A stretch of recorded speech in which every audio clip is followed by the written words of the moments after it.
네, 우리 지난주에 나눴던 말씀 함께 좀 생각해 보시도록 하시죠. 우리가 어떤 빚도 지지 말 것에 대해서 말씀하셨죠. 그러나 단 한 가지, 사랑의 빚은 지면서 살아가라, 이렇게 말씀하고 있습니다. 사랑을 받는 것, 그것을 꺼리지 말라 하는 것이죠. 그리고 사랑에 빚진 사람들은 또 그 사랑을 갚기 위해서 적극적으로 사랑을 실천하게 됩니다. 그래서 우리가 이렇게 사랑을 서로 주고받을 때 우리 공동체 안에 사랑이 가득하게 되는 것, 그래서 우리 공동체가 사랑의 공동체가 되는 것을 경험하게 된다. 사도 바울은 그렇게 이야기하고 있습니다. 바울은 사랑이 모든 율법의 완성이다, 이렇게 이야기하고 있죠. 사랑이 율법을 완성하고 성취하는 것이고, 그 모든 율법의 조항들이 하나님 사랑 또 이웃 사랑이라고 하는 그 두 계명 속에 다 들어있다라고 하는 것이죠.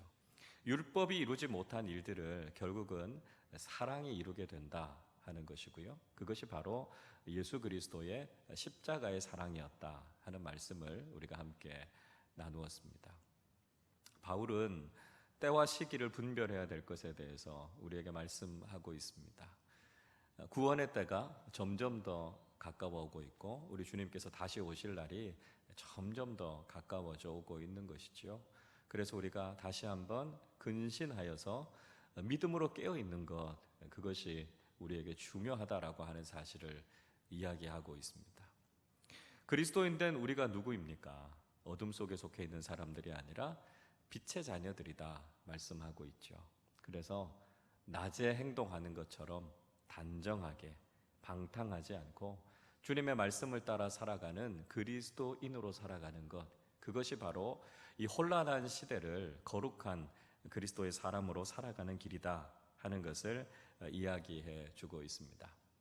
자, 오늘은 로마서 14장의 말씀을 우리가 함께 생각해 보려고 합니다. 특별히 이 비판과 관련되는 주제에 대해서 바울이 이야기하고 있습니다. 자칫하면 우리가 공동체 안에서 함께 신앙생활을 하다가 서로를 향해서 비판하고 정죄하는 일들이 있게 될 수 있는데, 그때 우리가 어떻게 해야 될 것인가, 그 여러 가지 행동의 지침들에 대한 이야기들을 하고 있죠. 먼저 비판하지 말 것에 대해서 이야기하고 있는데요. 1번은 이렇게 이야기합니다. 믿음이 연약한 자를 용납하라 이야기합니다.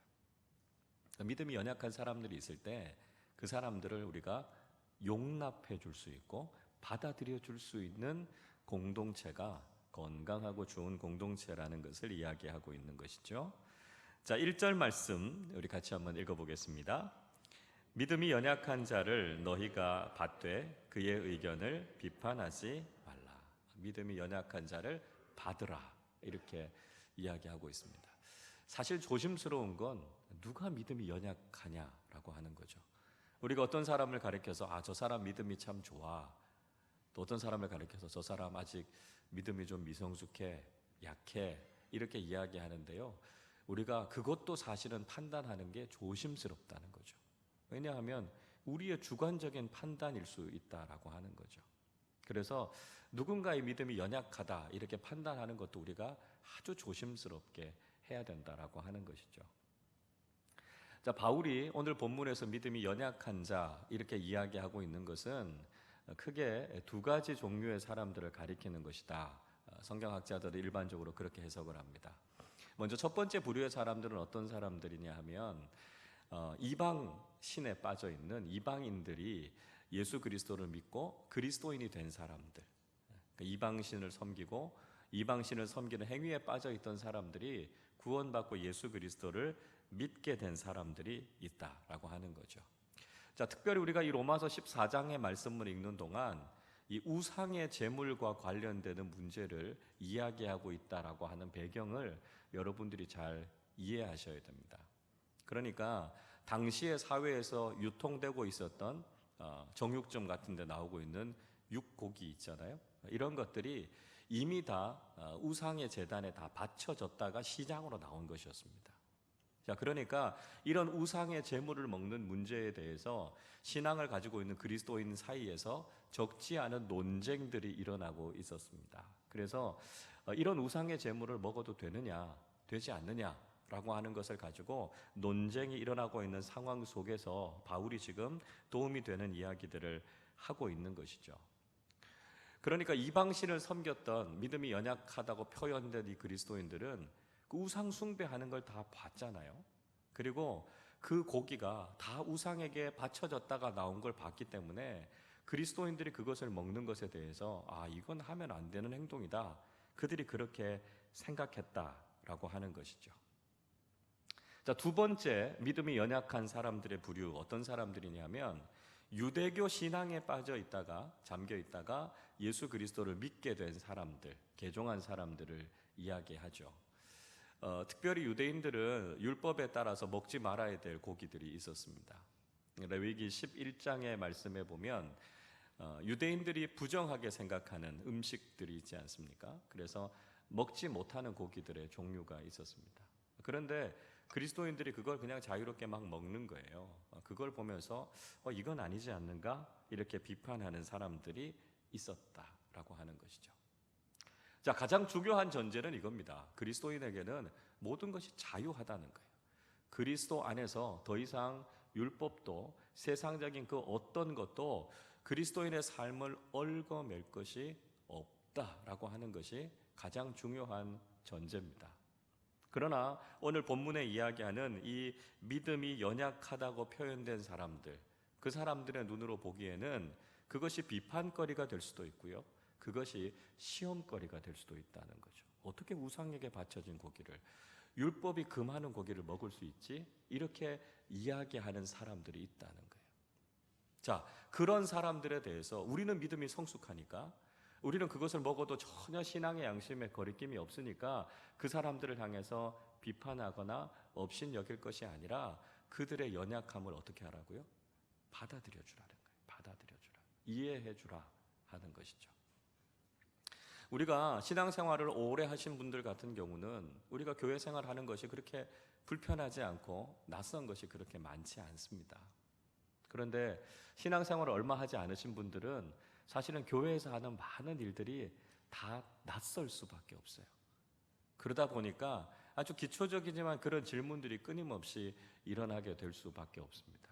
그래서 그런 부분들에 대해서 질문을 갖거나 그런 부분들에 대해서 문제를 제기할 때 뭐 그런 촉보적인 이야기를 가지고 자꾸 이야기해요. 이렇게 이야기하지 말고 그걸 받아들여주고 이해해 주라는 것입니다. 이분들에게 있어서는 이게 다 궁금할 수 있겠구나. 이분들에게 있어서는 이게 시험거리가 될 수도 있겠구나. 그래서 그런 것들을 우리가 존중하고 받아들여주는 자세가 필요하다 하는 것을 이야기하고 있습니다. 자, 계속해서 2번 보시죠. 각자의 믿음의 성숙도가 서로 다르다라고 하는 거예요. 우리가 한 공동체 안에서 신앙생활을 하고 있지만 신앙의 성숙이 다 다르다라고 하는 것을 우리가 또 깊이 이해하는 것이 필요하다는 것이죠. 2절 말씀을 같이 읽어보겠습니다. 어떤 사람은 모든 것을 먹을 만한 믿음이 있고 믿음이 연약한 자는 채소만 먹느니라. 자, 바울이 이렇게 이야기합니다. 어떤 사람은 고기 먹는 믿음을 갖고 있는 사람이 있고 어떤 사람은 우상의 제물, 고기 먹는 것이 거리껴서 고기 먹지 않고 채소만 먹는 사람들도 있다라고 하는 것이죠. 그러니까 서로 다른 믿음의 분량, 신앙 성숙의 단계를 가지고 있는 사람들이 우리 공동체 안에 함께 포함되어져 있다라고 하는 겁니다. 우상의 제물을 먹는 문제, 그것이 우리의 구원과는 아무런 상관이 없는 이야기입니다. 아까도 말씀드렸던 것처럼 그리스도인들은 하나님 안에서 모든 것이 자유한 사람들이에요. 그래서 어거스틴 같은 사람은 이런 이야기를 합니다. 하나님을 사랑하라. 그리고 내 마음대로 해라. 이렇게 이야기합니다. 우리가 하나님을 사랑하는 그 사랑 안에 있으면, 우리가 예수 그리스도를 믿는 그 믿음 안에 있으면 우리는 주님 안에서 모든 것이 자유하다는 거예요. 우리를 정죄하고 얽어맬 만한 것들이 없다라고 하는 것이죠. 자, 그럼에도 불구하고 우리가 공동체를 이루고 함께 신앙생활을 하다 보면 서로가 가지고 있는 믿음의 성숙도들이 다 다를 수 있다라고 하는 겁니다. 그래서 어떤 사람들은 그냥 우상의 고기, 그냥 고기인데 그리고 그걸 먹을 수 있는 사람이 있는가 하면 또 어떤 사람은 좀 꺼림직한 거예요. 그래서 나는 우상에게 바친 고기는 못 먹겠다. 그래서 채소만 먹는 사람들이 있더라도 그걸 이해해주고 받아들여 주라는 겁니다. 가끔 이런 질문하시는 분들이 있습니다. 제사 음식 먹어도 돼요? 이렇게 질문하시는 분들이 있습니다. 어떨까요, 여러분? 어떨까요? 기도하시고요. 맛있게 드시면 아무 상관없습니다.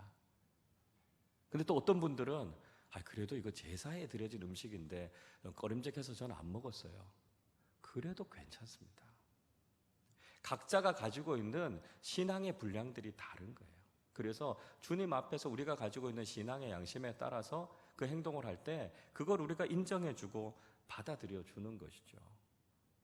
소화해낼 수 있는 신앙의 성숙도들이 다르다라고 하는 것이죠. 그걸 가지고 서로를 비판하거나 정죄하거나 내 기준대로 하지 않는다라고 해서 서로를 손가락질할 이유가 없다라고 하는 거죠. 그 사람들이 가지고 있는 신앙의 수준을 받아들여주고 이해해주고 또 그 단계에 맞게 우리가 잘 인도해주는 것이 필요하다는 것이죠. 바울은 고린도 교회에 편지를 보내면서 이런 이야기를 합니다. 고린도전서 3장 2절인데요. 내가 너희를 저주로 먹이고 밥으로 아니하였노니 이는 너희가 감당하지 못하였음이거니와 지금도 못하리라. 이렇게 이야기합니다. 그러니까 고린도 교회의 성도들의 신앙이 아직 굉장히 어렸다는 거죠. 그래서 젖과 같이 아주 부들부들하고 소화가 잘 되는 영적인 양식을 주면 그거 잘 먹는데요. 밥을 주면 소화를 못 시키는 거예요. 그래서 바울이 고린도 교인들을 책망했습니까? 이것도 소화를 못 시켜? 이렇게 이야기했나요? 그렇게 하지 않았다는 거예요. 그들이 잘 소화시킬 수 있는 젖과 같은 말씀, 부드럽고 잘 소화가 될 수 있는 말씀을 가지고 그들을 계속 훈련시키면서 조금씩 더 소화하기 어려운 음식들을 주면서 그것들을 소화해 가면서 신앙이 자라갈 수 있도록 기다려 주었다라고 하는 거죠. 그러니까 우리가 공동체 속에서도 이런 모습들이 필요하다는 거예요. 다른 사람들을 향해서 왜 저 사람 이걸 못하지? 이렇게 이야기하는 것이 아니라 그 사람이 가지고 있는 신앙의 단계와 상황을 잘 이해하고 그 사람이 신앙에 잘 성장할 수 있도록 그 단계에 따라서 잘 도와주고 잘 이끌어주고 인도해 주는 것, 그게 중요하다 하는 것을 이야기해 주고 있습니다. 자, 세 번째를 보시죠.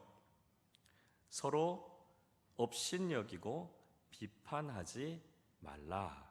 이렇게 이야기하고 있습니다. 서로 업신여기고 비판하지 말라. 3절 말씀 같이 읽어보겠습니다. 먹는 자는 먹지 않는 자를 업신여기지 말고 먹지 않는 자는 먹는 자를 비판하지 말라. 이는 하나님이 그를 받으셨습니다. 자, 반복해서 이야기하고 있죠. 고기를 먹는 사람, 고기 못 먹는 사람한테 너는 그것도 못 먹니? 이렇게 업신여기지 말라는 겁니다. 고기를 안 먹는 사람은 고기 먹는 사람한테 어떻게 저런 걸 먹어? 이렇게 비판하지 말라라고 하는 겁니다. 자, 이런 문제들은 사실 신앙에 있어서 복음의 진리와 관련되는 문제가 아니다라고 하는 거죠. 그래서 이런 문제들을 가리켜서 헬라어로는 아디아포라 이렇게 이야기합니다. 아디아포라.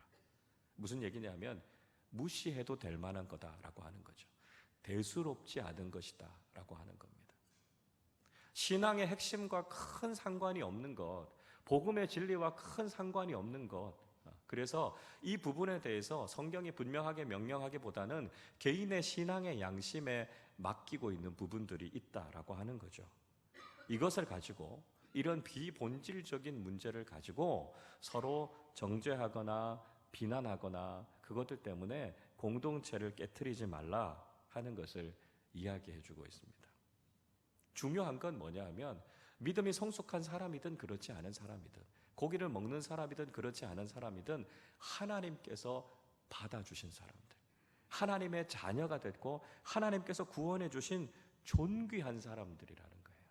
그래서 우리가 그런 눈으로 서로를 바라봐주고 그렇게 서로를 인정해 주는 것이 중요하다라고 하는 것이죠. 신앙생활 하다 보면 서로 다른 부분들이 있지 않습니까? 서로 다른 부분들이 있다 보면 그런 부분들이 좀 불편하게 다가갈 수 있는 거예요. 그렇다고 해서 왜 나처럼 이렇게 하지 않나?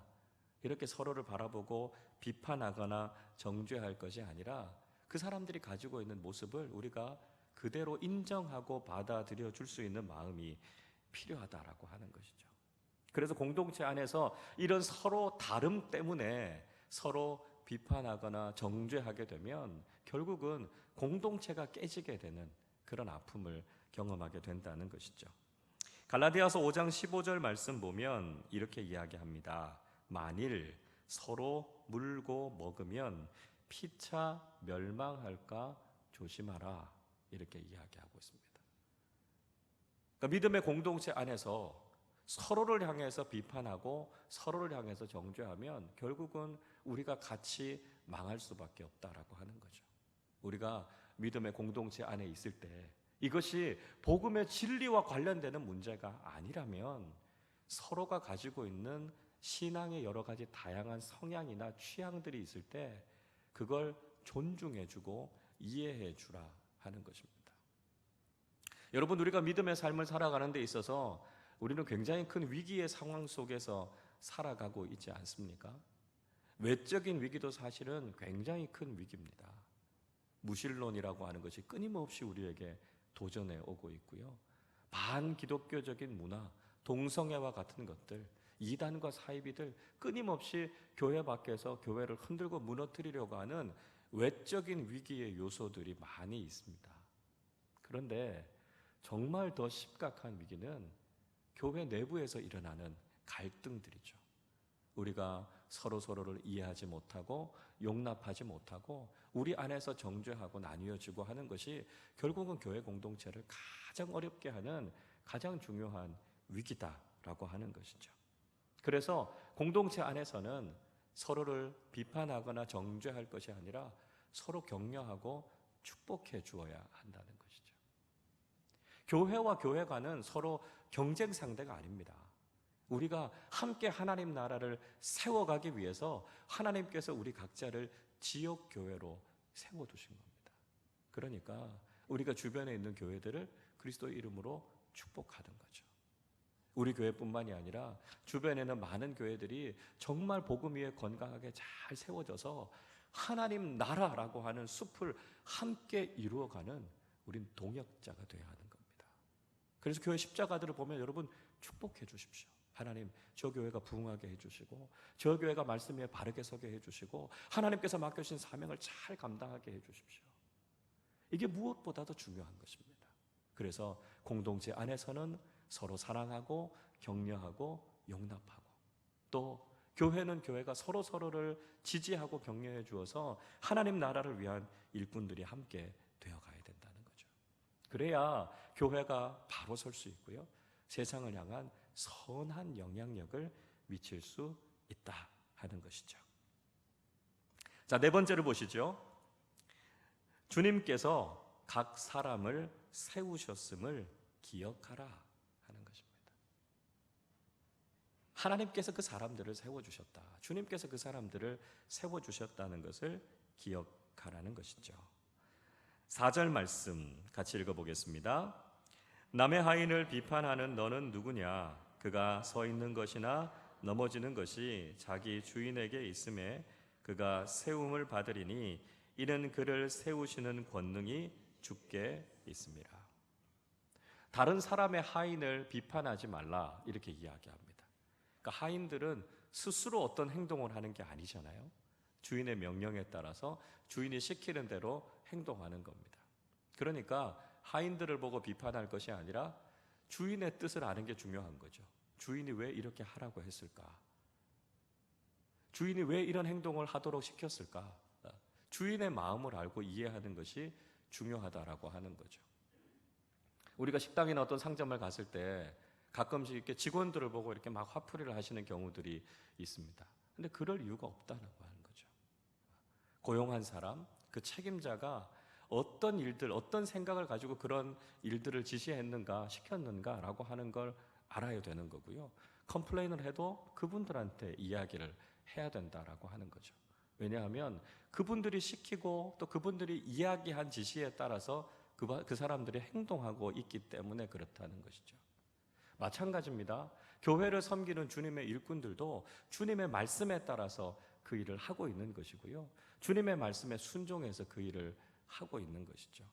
그래서 주님께서 세워주신 사람이다라고 하는 것을 알고 우리가 그들을 존중하고 존귀하게 여기는 태도가 필요하다는 거죠.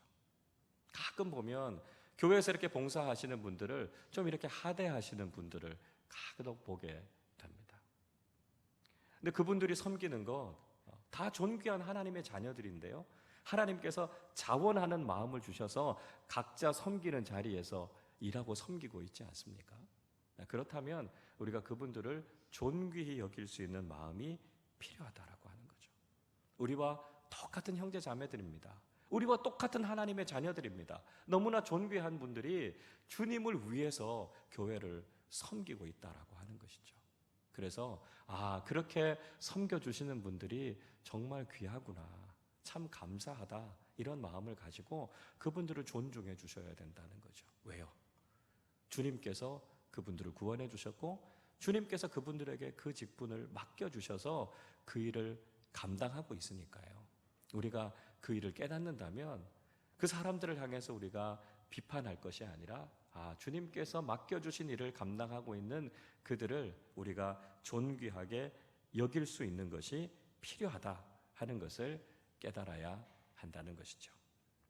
자, 이렇게 비판하지 말 것에 대해서 바울이 이야기하고 있고요. 또 한 가지는 우리가 무엇을 하더라도 주님을 위해서 하는 것이 중요하다 하는 사실을 이야기하고 있습니다. 자, 1번을 보시죠. 각자의 마음으로 정한 것을 존중하라, 이렇게 이야기합니다. 각자의 마음으로 정한 것을 존중해 줄 것에 대해서 이야기하고 있습니다. 5절 말씀 같이 읽어보겠습니다. 어떤 사람은 이 날을 저날보다 낮게 여기고 어떤 사람은 모든 날을 같게 여기나니 각각 자기 마음으로 확정할지니라. 날에 대한 문제를 이야기하고 있습니다. 이 날을 저날보다 낮게 여긴다, 이렇게 이야기하고 있는데요. 이건 안식일과 관련된 이야기를 하고 있습니다. 그러니까 유대 율법에 좀 익숙했던 사람들은 그래도 안식일의 율법이 중요하지 않느냐, 그래서 안식일이 다른 날들보다 더 중요하다, 이렇게 이야기하는 유대교적인 배경을 가진 그리스도인들이 있었다는 것입니다. 그런데 또 다른 사람들은요, 아니 예수님께서 안식일의 법에 대해서 다 완성하셨는데 모든 날이 다 중요한 거 아니냐, 꼭 안식일의 법에 얽매일 필요가 있느냐, 이렇게 이야기하는 사람들도 있었다는 거예요. 그래서 이 날의 문제 때문에, 이 안식일의 문제 때문에 논쟁을 벌이는 일들이 있었다라고 하는 것이죠. 자, 어느 것이 더 중요하냐라고 하는 거죠. 이 문제에 대해서 개인의 신앙의 소신에 맡기는 것이 맞다라고 하는 이야기를 하고 있습니다. 물론 안식일, 주일을 성수하는 것, 이걸 우리가 함부로 해도 된다, 아무렇게나 해도 된다, 이런 이야기가 아니죠. 중요한 것은 우리가 이런 날, 이런 절기들에 대한 사람들의 생각과 신앙의 양심, 이런 것들을 존중해 주어야 한다는 것을 이야기하고 있습니다. 자, 예를 들면 이런 거라고 할 수 있습니다. 사순절이 됐어요. 사순절. 그래서 사순절 주님께서 고난 당하신 때니까 우리가 사순절에 주님의 고난에 동참해야지. 그래서 사순절은 금식해야 되고 사순절은 너무 기쁘게 웃으면서 다니면 안 돼. 좀 주님의 고난에 참여하는 그런 얼굴 표정을 가지고 우리가 사순절을 좀 경건하게 보내야지. 이렇게 이야기하시는 분들이 있을 수 있어요. 근데 또 다른 분들이 이렇게 생각합니다. 아니, 사순절이 있었기 때문에 우리가 구원받은 거 아니야. 그래서 주님께서 우리를 구원해 주신 참 기쁜 기간이니까 우리가 너무 슬프게 있지 말고 주님의 구원의 은혜와 감격을 생각하면서 기쁨으로 찬양하면서 이 사순절을 지내야 되지 않아? 이렇게 이야기하는 사람들이 있을 수 있다는 거예요. 자, 여러분 어떻습니까? 어느 것이 옳은 겁니까? 둘 다 의미가 있는 것입니다. 주님의 고난을 생각하면서 사순절을 금식하면서 경건하게 보내는 거 의미가 있고요. 동시에 사순절을 통해서 주님의 그 고난이 있었기 때문에 내가 구원받은 걸 생각하면 그 구원의 은혜가 너무 감사해서 기쁨의 찬양을 부르고 할렐루야 찬송을 부르는 거, 그것도 의미가 있는 거예요. 그 사람이 가지고 있는, 주님께서 그 사람 각자에게 주셨던 그 마음, 그것을 따라서 나아가는 것을 우리가 인정해 주라는 것입니다. 물론 교육이 필요하지요. 올바른 지도가 필요합니다. 그러나 이것이 복음의 진리에 위배되는 것이 아니라면 주님께서 우리 마음에 감동을 주시는 대로 그렇게 따라가는 것에 대해서 우리가 인정해 주는 것이 중요하다는 거죠. 신앙생활 하면서도 우리가 신앙생활에 여러 취향들이 다를 수 있습니다. 어떤 분들은 그냥 조용하게 침묵하면서 기도하는 걸 선호하시는 분들이 있어요. 어떤 분들은 막 뜨겁게 통성으로 기도하는 걸 선호하는 분들이 있습니다. 어떤 분들은 말씀 한 절 한 절을 깊이 큐티하고 깊이 묵상하고 그 말씀을 통해 주시는 주님의 음성을 듣는 것, 거기에서 은혜를 경험하시는 분들이 있어요. 또 어떤 분들은 말씀을 쭉 통독하면서 빨리 읽으면서 성경 전체를 통해서 하나님께서 내게 주시는 은혜를 좋아하시는 분들이 있습니다. 어떤 분들은 찬양대 봉사하기를 좋아하시는 분들이 있고, 어떤 분들은 교사 봉사하기를 좋아하시는 분들이 있고, 어떤 분들은 찬양 봉사하는 분, 어떤 분은 주방 봉사하는 분, 내가 원하고 내가 기뻐하는 봉사의 영역들도 다 다를 수 있어요. 그런 여러 가지 다름들이 있지만, 그러나 우리가 서로의 다름을 인정해주고 받아들여 줄 수 있을 때 우리 공동체는 더 풍성하게 하나님 앞에 영광을 올려드릴 수 있게 된다는 것이죠. 다르기 때문에 그걸 인정하지 않고 받아들이지 않고 나처럼 해야 돼 이렇게 이야기하는 것이 아니라 우리 각자의 다양한 모습으로 그것이 하나님의 영광을 위해서 쓰임받을 수 있다면 그것들을 우리가 수용할 수 있을 때 우리 공동체는 더 풍성하게 주님 앞에 쓰임받을 수 있게 된다는 것이죠. 저는 우리 아름다운 교회가 정말 더 풍성하게 주님 앞에 영광을 올려드렸으면 좋겠습니다. 그래서 우리가 하는 모든 신앙의 모습들이 더 다양하게, 더 많이, 더 풍성하게 주님께서 기뻐하시는 삶이라면 각자가 가지고 있는 신앙의 모습들을 가지고 하나님 앞에 더 귀하게 쓰임받으실 수 있기를 바랍니다. 그래서 가장 풍성하게, 가장 다양하게 하나님 앞에 영광을 올려드리는 교회가 될 수 있기를 바랍니다. 자, 두 번째 보시죠. 우리의 신앙생활은 주님을 위해서 감사함으로 해야 한다, 이렇게 말씀하고 있습니다. 주님을 위해서 감사함으로 신앙생활 할 것을 이야기하고 있습니다. 6절 말씀 같이 읽어보겠습니다. 나를 중히 여기는 자도 주를 위하여 중히 여기고 먹는 자도 주를 위하여 먹으니 이는 하나님께 감사함이요 먹지 않는 자도 주를 위하여 먹지 아니하며 하나님께 감사하느니라. 자, 바울은 지금 두 가지 문제를 가지고 이야기합니다. 음식의 문제 말씀드렸고요, 그 다음에 날의 문제에 대한 말씀을 드렸습니다. 이 두 가지 문제에 대해서 아디아포라, 자신들의 신앙의 양심에 따라 자유롭게 행동할 것을 이야기하고 있는데요, 이런 문제 앞에서 아주 중요한 두 가지의 질문을 해야 된다라고 하는 것입니다. 첫 번째는 그것이 주님을 위한 것인가 라고 하는 질문을 해야 된다는 거죠. 내가 이렇게 선택하고 내가 이렇게 판단하는 것이 정말 주님을 위한 것인가, 이 질문을 해야 되는 것이죠. 그렇다면 그것이 주님을 위한 일이라면 우리의 신앙의 양심에 따라 선택할 수 있다는 것을 말씀하고 있습니다. 또 한 가지는요, 그것이 하나님께 감사하는 것인가, 이걸 물어보라는 것입니다. 내가 지금 이렇게 행동하는, 내가 이렇게 신앙생활하고 있는 동기가 하나님께 감사하는 것에서부터 나온 것인가 하는 거죠. 내가 억지로, 내가 의무감 때문에 하는 것이라면 거기에서 기쁨이 나오지 않는다라고 하는 거죠. 하나님께서 나를 구원해 주신 그 은혜에 감사하고 감격해서 내가 지금 이렇게 신앙생활을 하고 있고 행동을 하는 것이면 그것은 올바른 신앙생활이다라고 하는 거죠. 우리에게 이 두 가지의 기준이 더 중요하다라고 하는 겁니다. 주님을 위한 것인가? 하나님께 감사함으로 우리가 지금 이 일을 하고 있는가? 그렇다면 우리가 하고 있는 그 신앙생활은 하나님을 기쁘시게 하는 신앙생활이 될 수 있다는 것입니다. 이게 중요한 기준이라는 거죠. 주님을 위해서 감사함으로 우리가 선택하고 결정하는 그 일들은 하나님을 기쁘시게 하는 것이다 하는 것을 기억하라는 것입니다. 자, 3번 보시죠.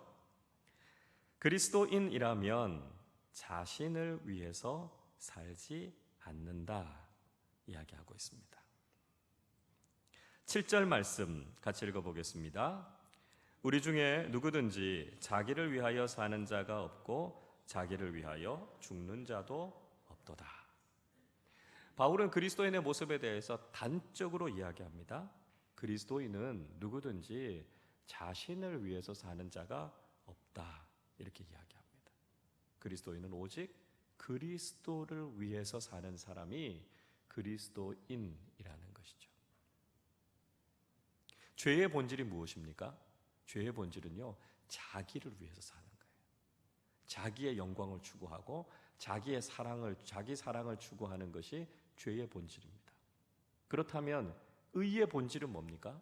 믿음의 본질은 뭐죠? 주님을 위한 삶을 사는 거예요. 주님을 사랑하는 삶을 사는 거예요. 그것이 바로 믿음의 본질이다 하는 것이죠. 갈라디아서 2장 20절 말씀, 우리가 잘 아는 말씀이죠. 이렇게 이야기합니다. 내가 그리스도와 함께 십자가에 못 박혔나니 그런즉 이제는 내가 사는 것이 아니요 오직 내 안에 그리스도께서 사시는 것이라. 이제 내가 육체 가운데 사는 것은 나를 사랑하사 나를 위하여 자기 자신을 버리신 하나님의 아들을 믿는 믿음 안에서 사는 것이라. 아멘이시죠? 갈라디아 교인을 향해서 바울이 이야기합니다. 우리가 십자가에서 예수 그리스도와 함께 죄인 된 우리 자신은 죽었다는 거예요. 그래서 이제 더 이상은 죄악된 우리 자신을 위해서 살아가지 않고 오직 십자가의 예수 그리스도 그분을 위해서 살아가는 삶이 돼야 된다는 것이죠. 근데 문제는 뭡니까? 죽었다고 선언했던 우리 자신이 자꾸만 살아나는 거죠. 그래서 자꾸만 내 자신을 위한 삶을 살고 싶은 욕망이 일어나는 겁니다. 자신의 유익을 추구하게 되고요. 여전히 나의 자존심이 살아있고 내 죄악된 욕망을 따라 내 자신이 자꾸 이끌려져 가는 것. 그것이 우리가 경험하게 되는 그리스도인의 실존적인 문제라는 거죠. 그래서 바울이 무슨 이야기합니까? 나는 날마다 죽노라 고백하는 거죠. 그래서 나를 죽이고 예수 그리스도로 사는 사람들이 되어야 한다는 것이죠. 나를 위한 삶을 내려놓고 오직 주님을 위한 삶. 이것이 그리스도인 된 우리가 결단하며 나아가야 하는 삶인 줄로 믿습니다. 자, 그래서 네 번째 보시죠. 우리에게 이런 고백이 필요합니다. 우리는 주님의 것이다. 우린 주님 것입니다. 이것이 우리에게 필요한 고백이죠. 8절 말씀 같이 읽어보겠습니다. 우리가 살아도 주를 위하여 살고 죽어도 주를 위하여 죽나니 그러므로 사나 죽으나 우리가 주의 것이로다. 반복해서 계속 이야기하고 있습니다. 우리 자신을 위해 사는 삶은 죄악된 삶이고요. 우리가 주님을 위해 사는 삶은 구원받은 그리스도인의 삶입니다. 우리가 주님을 위한 삶을 살기 위해서는 우리가 주님의 것임을 고백하는 것이 중요하다는 거죠. 젊은 사람들이 서로 연인을 향해서 그런 이야기 하잖아요. 넌 내 거야. 이런 이야기 하잖아요. 무슨 이야기입니까? 우리가 그 사람 이외의 다른 사람을 사랑해서는 안 된다는 거잖아요. 내가 내 마음대로 내가 하고 싶은 대로 행동하고 선택하는 것이 아니라 늘 그 사람을 생각하고 그 사람 중심적으로 그 사람의 마음을 헤아리고 그렇게 행동해야 하는 것 아닙니까? 우리가 주님의 것이다 라고 하는 것은요, 우리 마음대로 산다는 게 아니에요. 주님의 뜻이 중요한 거죠. 주님 이외의 다른 것을 바라보지 않는 거죠. 그래서 늘 우리가 주님의 뜻을 구하고 주님이 기뻐하시는 일이 무엇인지를 알고 주님의 마음에 합당한 삶을 살아갈 때 우리가 주님의 소유로 살아가는 삶이 된다는 거죠. 그래서 우리가 주님 것입니다. 주님이 원하시는 대로 우리를 이끌어 주십시오. 우리의 삶을 빚어 주십시오. 고백할 때 우리의 삶은 주님을 위한 삶이 된다는 것이죠.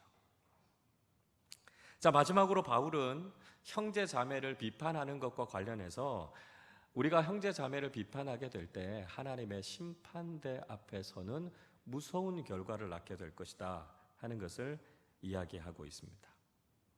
먼저 첫 번째로 이런 이야기합니다. 예수님은 죽은 자와 산 자 모두의 주님이 되신다 이야기하고 있습니다.